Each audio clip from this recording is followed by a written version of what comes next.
예, 여기는 지금 존 버년 목사님이 베드포드에서 사역할 당시에 살았던 집터예요. 이 베드포드 안에 있는 건데, 원래 태어난 것은 하로든이라고 하는 조그만 동네, 여기서 좀 가합니다. 거기서 이제 첫 번째 결혼하면서 엘스토라고 하는 조그만 옆에 동네, 거기 사시다가 회심을 하시고 난 이후에 이쪽에 있는 이쪽 베드포드에 와서 이쪽에 살았던 집터로 남겨져 있습니다. 예, 여기가 존 버년 생가 태어난 곳인데, 옛날에 집이 있었어요. 근데 허물고 지금 얼마 전에 이 생가터만 기념하기 위해서 이렇게 비석을 세웠죠. 존 버년이 태어난 곳이 시골 중에서도 완전히 시골이었다는 것. 근데 교육도 못 받은 상태, 그리고 인생도 사실은 땜장이로서 어떻게 보면 힘들다라는 것들을 우리가 알 수가 있을 터인데, 나중에 설교했다고 감옥에 넣기도 하고, 그럼에도 불구하고 그 마지막에 철로역정이라는 불의 대명작을 썼다는 것을 보면서 하나님께서는 누구도 쓰실 수 있다는 것, 또 그 하나님께 소망을 든 사람들이 또 언젠가 하나님께서 쓰시기를 바랄 수 있다는 것들 다시 한번 생각하게 됩니다.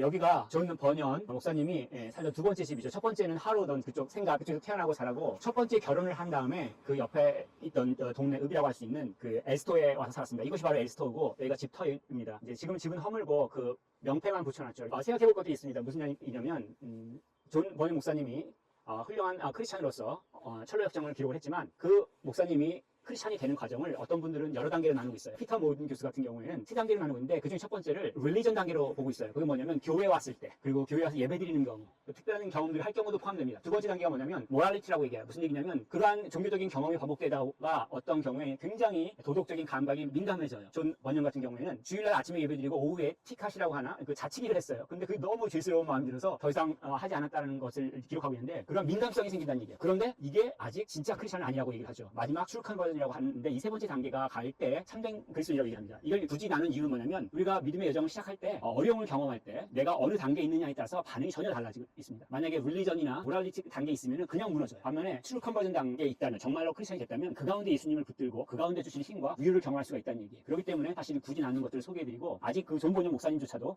이 엘스토에 살았을 당시까지만 하더라도 완전하게 크리스찬이 되지는 못했다는 것들을 기억할 필요가 있습니다. 여러분들은 혹시 어느 단계인지 모르겠습니다.